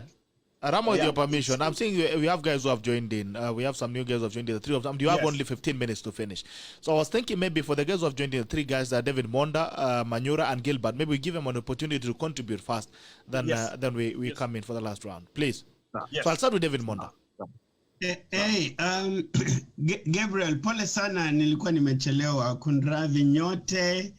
Ni kama nilichanganyikiwa na masaa hapa ndugu zanguni. Mimi nilifikiria ni masaa za Alhamisi hapa Marekani, na kumbe jamani ni Jumatano hapa Marekani. Lakini nikichangia ndugu yangu, umefanya vyema sana, na lazima pia niongezee kusema ya kwamba usitutumie Bwana Bitok, tusikia kwamba wewe umeingia siasa na umetutumia kama godoro chafu. La pili pia ningechangia nikisema ya kwamba tafadhali tuchange rasilimali zetu hapa wana diaspora. Mimi nilikuwa na fununu, tafadhali tufikirie kila mwisho wa mwaka, nafikiria Gabriel waweza kuchangia Gerald jambo hili. Pengine tunaweza kutoa mchango fulani kusaidia COVID. Mimi nadhana hii kwa hamu na kwa gamu. Hapa Marekani hata ukienda Vegas uone rugby, ile pesa wa Kenya wanamwaga kule, utashangaa. Mimi nafikiria hapa Disemba, najua imefika karibu, lakini Gerald, ukiweza utumie chombo hiki, hata kama tuseme tuchangie kila mtu 100 ama wale wanaweza watoe ngiri moja, you know, watoe. Tukiwa tukifikiria kama kila mtu atoe 1,000, wale wanajiweza, watu 10 tayari, hiyo ni 1,000,000. Tukichangia tusaidie tuseme familia moja kwa kila kaunti 48. Tuongeze hii sauti. Alafu mwaka ujao ikifika Disemba pia tuwe na ule msururu, na tutaweza kuchangia tena zaidi. Watu tukiwa watu 10 leo, mwaka ujao tutakuwa watu 1,000. Kila mtu naye akichangia chake, tutaongezea jambo hili, na tutajua kwamba tutachanga kutoa na ule moyo wetu. Manake tutajua kwamba Gerald atatumia pesa zetu kwa njia nzuri, hata tuingiza kwa siasa au kujiendeleza na masponsor na wale watoto of Nairobi, wale matanga, wale ndogo ndogo, mwajua mnachokifanya. Minji, Au minji. bibi wa pili, watatu au wanne, tafadhali tuache hiyo tabia. Lakini ndugu yangu bwana Gerald, kumalizia, nimeshukuru sana na lazima nikushukuru na uendelee unavyofanya. Sisi tumeshukuru sana wana diaspora, mmetufikiria, na siku zijazo ndakumbuka ya kwamba kipindi hiki kinakuja hapa masaa za New York, kinaanza Jumatano masaa za huku na sio Alhamisi. Alhamisi ni kule Kenya. Kunradhi sana kwa kuweza kuchelewa. Asanteni. Hamna neno. Arama. Gerald, kuna kitu hapo umeelewa kweli? Nimesikia Kiswahili. Unajua Kiswahili haikuangi mdomo chako. Unasikia Kiswahili is not my mouth. Lakini ya mambo Arama pia alikuwa amezungumzia mambo ya kuweza kufanya mambo kama tunaweza fanya jambo hapa nyumbani, tuweze kuona ni vipi tunaweza endeleza hii project pia ili tuweze kufikia watu wengi, tuweze kufanya pia mambo mengi kwa sababu tumeamua kutumia Kiswahili. So kwa hivyo Arama pia atachukua, unajua anasemanga uwezi puliza tarumbeta yako, lazima mwingine akupulizie. So Arama ataka tuzungumza kuhusu hiyo, lakini kabla ya hiyo wacha tuongee na Manyura pia. Ashukuru sana. Sijui kama unanipata vyema. Hapa tumefika wakati wa baridi. Unaona hata nimevaa koti mzito. Ndio naona umevaa jaketi. Bado hii koti ilikuwa ya nyumbani, nikaona nivae hivi. Ili iwe kumbusho kwamba bado tuko wa Kenya pale hata kama tuko mbali. Ana wana check. Nashukuru sana. Hapa mahali tuko ni baridi kidogo, lakini huu mjadala ni wa maana sana kwa watu wetu. Asante. Hata sisi mahali tumeketi tunajaribu kujiuliza, je, hii Kenya yetu watu wetu tutawabadilisha vipi? Tutawasaidia jinsi ipi ili waweze kubadilika, wautazame ulimwengu tofauti. So kwa hili maneno ambayo mnaendelea kujadiliana, tutazidi kuongezea jambo moja au mawili ili tuweze kubadilisha Kenya yetu. Nataka kuambia watu wote tuko diaspora ni kwamba nyumbani ni nyumbani. Wakati mmoja mvua itanyesha na utasema back home. Usirudi nyumbani kama hujabadilisha maisha ya watu wenyu. Nafikiri nitawachia hapo kwa sasa kwa sababu ya salamu ni mara ya kwanza kujoin. Nitakuwa nikiingia wiki ijayo utachangia kwa zaidi. Ingawa hii Bitok hii sasa ni saa ngapi bana? Hii ni saa 8 ya usiku hapa. Poleni sana. Poleni. Wakati mwingine unajua hii masaa usingizi naye. Lakini tutajaribu kwa sababu nimengoja sana ni join mara ya kwanza, lakini tutakuwa pamoja. No, umetoka plantation. Haya Gilbert. Gilbert, jambo. Hey, good morning watu wa Kenya, Bitok na Lucia, and good evening watu wa diaspora. This is my first time ni join the conversation, but I've been actually following you every day, every morning. Hizo matimes zote huwa mimi nimekaa nikisikia mazungumzo kali sana. Thank you so much. But one thing I need to I want to add on. I was following the background. Now, some of the things regarding the BBI, one of the things that I have the concern about is the BBI. I think that thing need to be voted no completely hata wakijaribu kupitisha without the consensus. I mean, there are many things which doesn't make sense to me completely. They say they need to nominate 70 members of parliament. Tukitumia the history ile juzi vile walikuwa kijaribu when they were trying to vote consensus, when they were trying to find the bill kwa Senate, what these people they wali jaribu kusupport wale MPs ama senators wale who were nominated. So I think they wanted to use that formula ya sabotage nominated people, alafu wapate more votes, alafu it will be easy for them wapitishe zile policies they want to. So to me, I think that's bogus. We don't need that in Kenya. We need people to be voted in. Hata kwanza hiyo kitu ya hii kwanza kusema ati nomination. They need to scrap that thing away from the politics. Umepotea. Na pia kuna link ya WhatsApp group hapa Arama, naona ameweza kuisukuma pale, unaweza join. Naona kuna jamaa anaitwa Oscar. It's Kenya, from the laws in Kenya. That they're taking advantage of it. So another thing, ni kuhusu diaspora. Nilikuwa nimesikia Lucia akisema, I pity the Kenyans wenye wako diaspora who support the BBI. BBI in the first place, it didn't even, I to support it in any way, because since tumekuja hapa US, we never voted. I've never seen anybody talking about the diasporans. Juzi, they didn't even put any clause kwa BBI inaweza support ama inaweza promote diasporan people, even to recognize kwamba we have millions of Kenyans in diaspora. So they didn't acknowledge that. Hakuna hata kidogo. So I mean, anybody who's supporting that, I mean, labda kichwa ni mbaya ama there is a problem, they need to be taken to the mental hospital or need to be analyzed on that. So come to the issue of unity of diasporans. I mean, they normally say you can move the monkey out of the forest, but you cannot move the forest out of the monkey. We are all Kenyans, bwana. We are all human beings. I mean, especially if we were born in Kenya, I can't expect anybody to be ukuja US alafu sema nimechanuka, nimesoma nini. I want to be like American people. It doesn't apply. The only people which I very sure they can wanaweza toa hizo vitu ya kusema ati mimi ni Mkale, mimi ni Mjaluo, mimi ni Mkikuyu, mimi ni Mluya, ni watoto wetu ama watoto wa wajukuu wetu. Those are the people wenye watakuwa waki they won't understand who's a Kalenjin, they won't even relate who's a Kalenjin, who's a Kisii. They will be referring themselves to be a Kenyan. Their origin is Kenyan.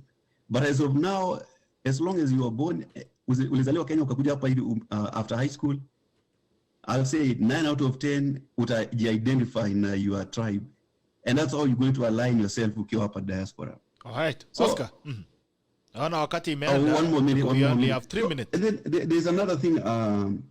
We don't have the unity in diaspora.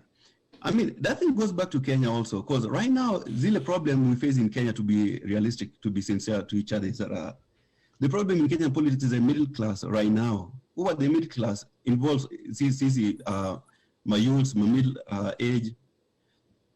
Sisi tumeabudu sana wanasiasa.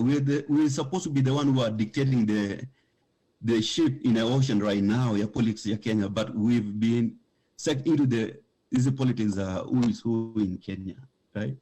So unless we correct that, especially Lucia and Bitok mkiwa Kenya, we need, I mean, those are the things that we need to change. Yeah. Alafu tupate to realize the changes that we expect to have in Kenya. Right. Meaningful changes in politics. Thank you so much. Other than that, sioni hiyo kitu kihappen. Kutakwama kama tutafanya action, tutakwama. Oscar. Haraka upesi, tuko na dakika 4 peke yake. Oscar?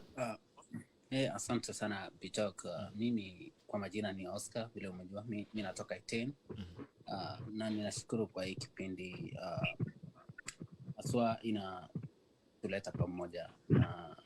Kwangu ni kwamba kusema BBI ni jambo lingine haina maana kwetu aswa wananchi. You know, we don't have anything to do in BBI if we cannot think about the common mwananchi. I think I'll be briefly in that. As we move on, I'm gonna be here and check on you. Thank you. Thank you so much, bro. I'm saying before, then I'll give it to Arama to run a round of last remarks. But before I give it to someone called, there's someone who just joined in. That briefly, I'll give him a minute. There's just Njogu, very quickly. Hey, hi guys. Hi, good to see you. Hi. Hello. Niko upande wa Seattle, Washington. Wacha niseme mambo kidogo tu ya BBI. Hiyo BBI la tunashindwa. It's not even supposed to close anyone's mind.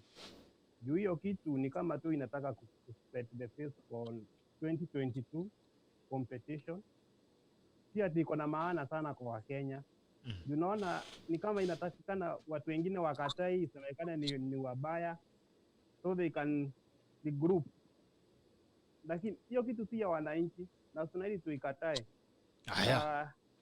We always get our priorities wrong. Sasa hii BBI si ya maana. Ile kitu ya maana ni kufikiria venye economy itaamuka. Hiyo ingine ni kufikiria venye madawa na nini na mambo za COVID-19. Nchi zote kama hata hapo wamesimamisha most of things. Kwanza kupigana na COVID-19. I work in a health sector. That's our priority now. Kenyan government supposed to get the priority right.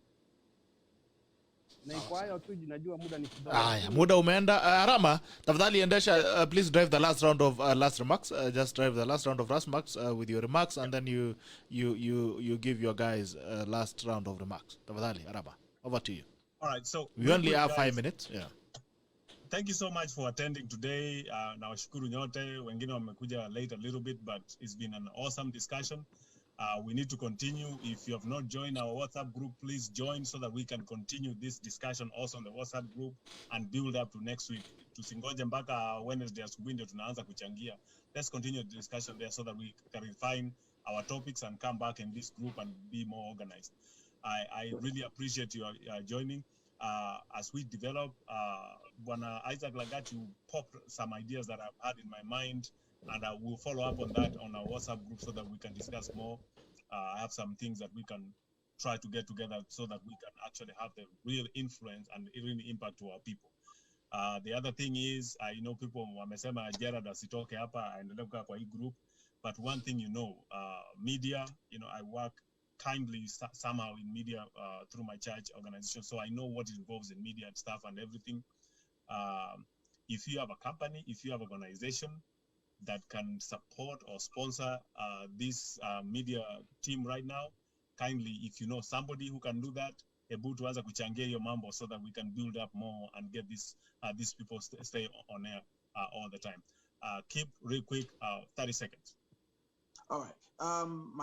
My parting shots. Well, Isaac, I was with him in Kansas City through 2008 to 2012.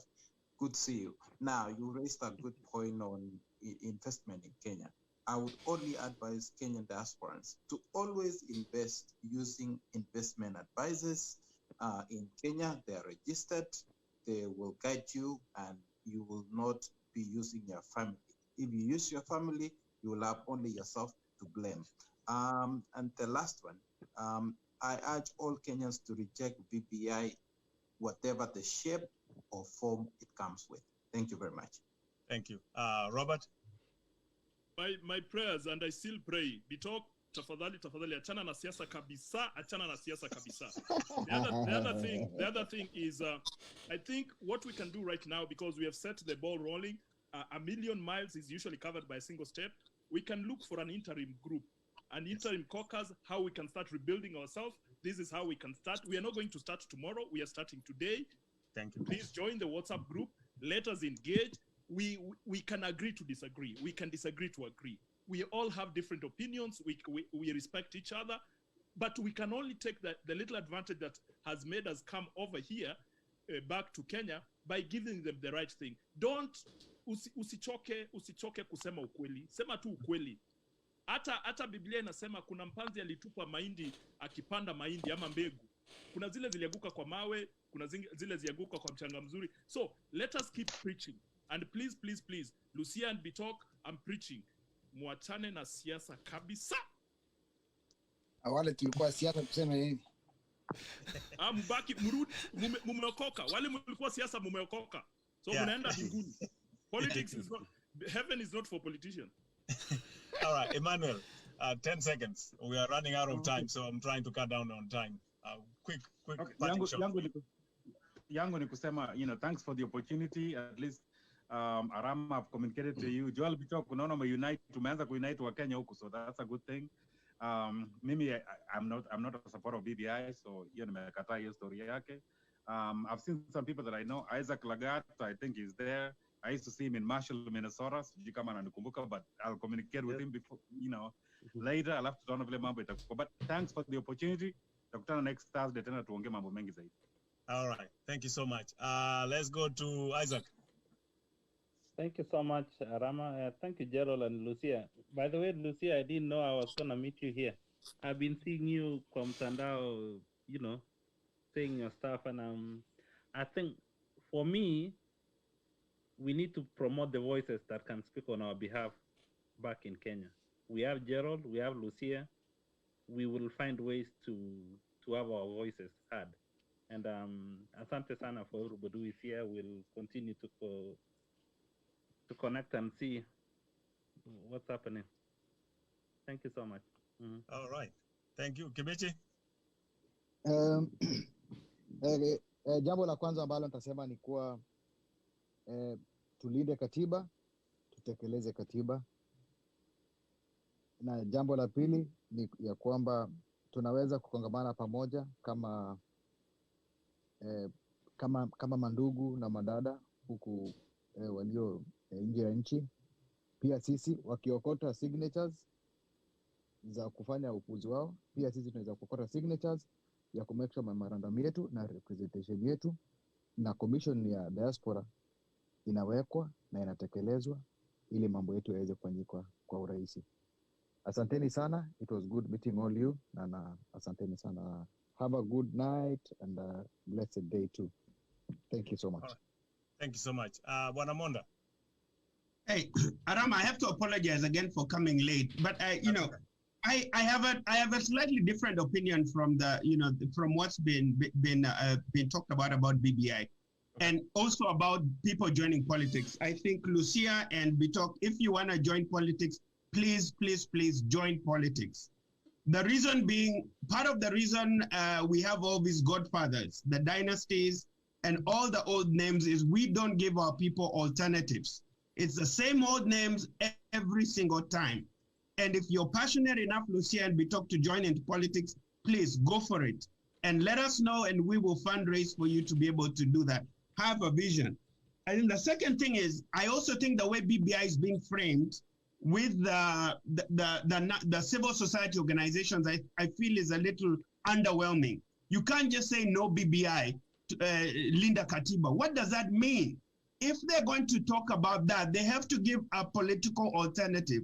Politicians are political animals. If Arama, you make it to the Senate or you make it to Parliament, you're going there to help yourself. We are rational egoists.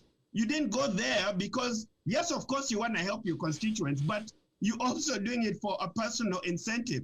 So we need to frame the narrative, Lucia. When you talk to KLM, they need to frame the narrative and give our people alternatives. So if they say we're going to have these 5 positions, I would expect the civil society to come up with their alternatives on why the current presidential system is good and put it in numbers in a language that Kenyans can understand. Cost it.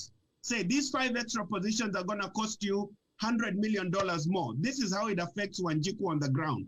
We are proposing to have the system the way it is or tweak the system in 1, 2, 3 areas. But just saying BBI is all bad, I don't think is helpful because these are politicians. And if Bitok and Lucia, when you get to parliament, this is what you'll realize. You're political animals and you benefit through creation of some of these deals. Politics is not baking cookies. Politics is about power. It's a contact sport. Sometimes you have to make compromises. We do it every time. Lastly, Bwana Rama, lazima niseme ya kwamba I'd really like diasporans to come up with 3 main agenda points. Let's also agitate certain positions. I'd like us, number 1, to have an input. Let's start with baby steps. Why don't we push to have at least 1 or 2 seats in parliament in the coming parliament, that we at least have representatives in parliament. The number, I'm not sure about, but we need to have voices in parliament. Secondly, elimination of barriers for diaspora people to serve in parliament. We saw with Mwende Mwinzi, all this politics of someone forcing you to throw away your US citizenship. Some people suffered over 20 years to get a US passport. How do you ask someone to walk away from that passport when you run away from Kenya facing so many problems to get this US passport? It's unrealistic. Someone throw it away. You know, we are Kenyans by birth. So I think these obstacles need to be removed. The third one, in conclusion, also is about our input in the nominees who are going to serve us in some of these embassies. I'd really like us to push to have some kind of say in terms of who is going to come to Washington, who's going to go to London, who's going to go to United Arab Emirates to represent our people. Because the caliber of people who are coming out to represent us in diplomatic mission, quite frankly, is laughable and is completely pathetic. And I'd really like us to have a say on that. So if we can use this forum and develop some clear, achievable turning points. Not say we want a diaspora president tomorrow. That won't happen. But take the baby steps. Start with things like being able to agitate for our representatives in the embassies. Small steps like elimination of the barriers to diaspora serving. And then thirdly, thinking about getting at least 1 or 2 seats in parliament that will have a diaspora representative 100% of the time doing diaspora work. Asante sana Bwana Arama, Bwana Mwenyekiti, nimeshukuru. Thank you so much. Bwana Njogu, I see there's a new guy who has come in, so I'll give him a little bit more time. Bwana Njogu, Mudhe, 20 seconds. Usiwe Monda ameongea kama mwanasiasa for 5 hours. Monda pole. Bitoka kiingia siasa ujue hii platform imeisha. Kama umtetei wewe uko nje. Monda stopped Kobe's reggae. Yes. Kobe reggae imesimama. Sisi watu wa diaspora tumejionea mengi, and I know we have great minds here. Yes. And if we continue like this, watu wa Kenya watajionea watu wenye wanajua put their views without fear or favor. And we have seen a lot, and we know a lot, and they can learn a lot from us. Yes. And we have great mind here. These people, they can give great mind. That's all, and thank you for this platform. Thank you so much. Bwana Gilbert, jamaa wa iPhone, I'm deliberately waiting for you to be the last person. So Gilbert, 10 seconds. Hey, shukran sana Mr. Bitok, Lucia, and Mr. Arama, our point man, watatu hapa diaspora. Sema tu ni thanks for this opportunity nimepata hapa siku ya leo. Alafu the most important thing I would say that thanks Bitok kwa hii program. I think this is a beginning of sensitization to Kenyans who stand up for the cause and for the real liberation ya Kenya. Baba huwa anatuambia kwamba Kenya, we started liberation back in 1992. Repeal of section 2A. So tukakuja 2002, 2010 tukapata constitution, alafu ndio hii saizi tunaenda BBI. But I mean, by the end of the day, we have to do our own research and make sure to ensure tujue kwamba what are we going for in BBI. Is this change? Do we really need these changes, or we don't need these changes? We need to prioritize the things that we need in our country. We are not able. We cannot compare ourselves with the US, but still, if we take the right step, if we take the right, if we have the right mind and attitude, I mean, we can be in the right track, and we will be just like Lamtu, the developed countries. And other than that, thanks so much, and I hope to join you guys again next week. And have a good weekend, Bitok and Watu Diaspora. Have a good night, guys. Thank you so much. Bwana Manyura, 15 seconds, please. Thank you very much, and I hope you are getting me very clearly. Yes. And I'm really happy that you have allowed us to speak in English a little bit, na Kiswahili kidogo. One of the things I want to be very clear about is that I participated in elections in Kenya, and one of the things I know is that it influences life for a long time. For instance, now elections year 1963 has really influenced Kenya up to date. So, guys, let us come together and influence the politics of our country. Yes. Don't tell us that you are going to leave this politics for the families, the dynasties and the hustlers.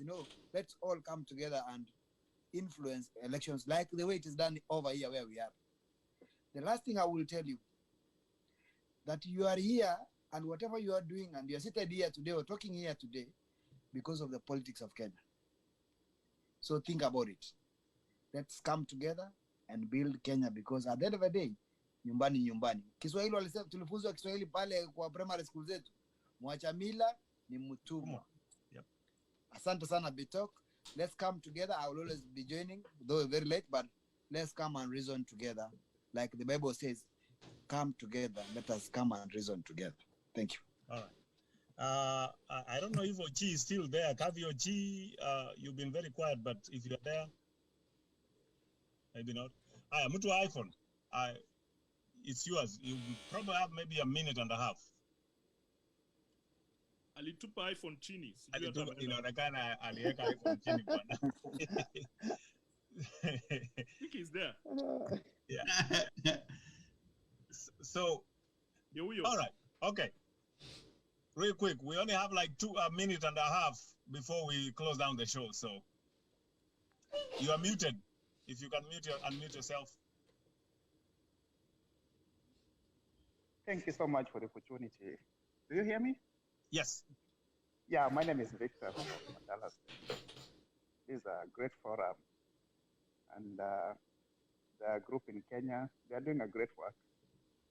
The Gerald and the other ladies, they are doing Lucia. great work. Yeah, Lucia, exactly. I love their show. I just wanted to say two things to us who are here in Diaspora. Yeah, we have been here. We always say we have seen a lot, about the governance, and we love all these things that we have seen here to happen in our country back in Kenya. Now, the problem that we have, and mostly if you look at Kenya, they keep on same group going back into politics, there is no change. It's upon us to create a strong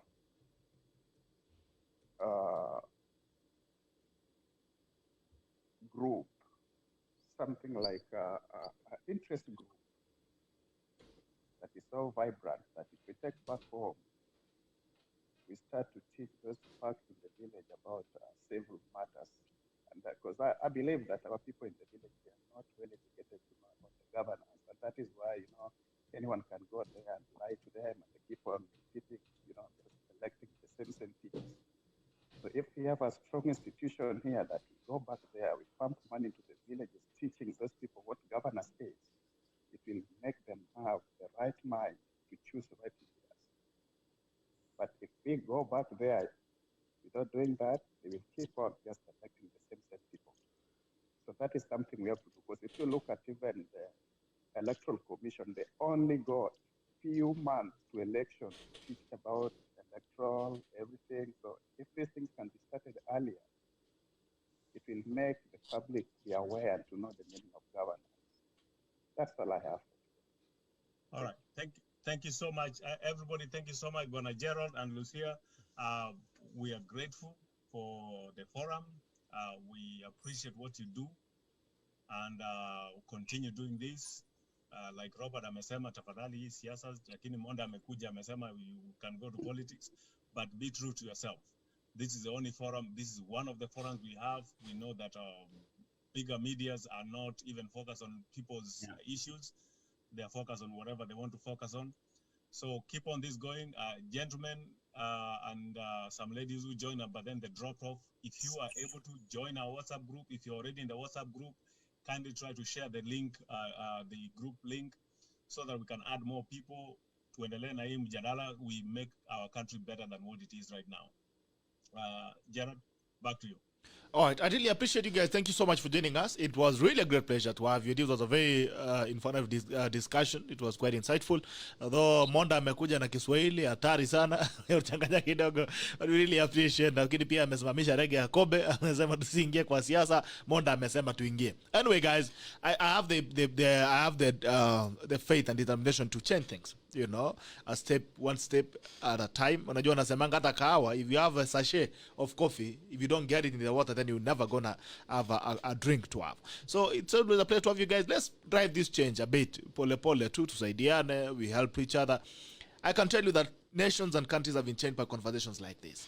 Conversations change nations. Conversations change the directions of each nation. Even in America, where it is today, is because there are people who spoke, including Martin Luther King, Malcolm X, and all those other people. So we can also speak and change our destiny and our nation the way it goes. I'm happy to have you guys. I hope to see you again next week. Tafadhali, let's keep the discussion going on in the WhatsApp. Isikuwa tumeongea leo, then Wednesday tuanze tena kukurupuka. Alafu tunakosa direction. So let's have this meeting going on, the conversation going on in the WhatsApp group. Alafu tuweze kuendelea. Monda na Harama, I really appreciate your support and the fact that you're pushing, we grow this platform, we become better. And I believe that all of us, we can do better, and tomorrow we can have a story to tell. All the guys who have joined in for the first time, we hope to see you again next week. Joel, keep what were Australia. Keep expanding also. Where you are, keep expanding the community. Kama uko Seattle, talk to more people in Seattle. If you're in Australia, talk to more people in Australia. Kila mahali ambapo mtu Alabama, wapi, expand the network there, so that next week as well, we have a bigger team who want to contribute to the direction of this nation. Otherwise, guys, I don't want to really bore you with a lot of time. We appreciate we may overshoot by, I think, 17 minutes, but we are happy. We'll keep these conversations running. For the guys who have been joining us on WhatsApp, thank you so much. Nimeona conversations zinaendelea hapo, kina the Chep Korir who is keeping things running there, kina Karobia, naona kuna watu Ombui still running the story there.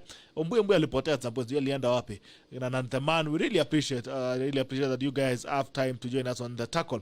Guys, it's the tackle, and the tackle ends now. Hope to see you again tomorrow on another session. Until next week, guys, we're Diaspora. Tuonane. I love you guys. Take care. All right, guys.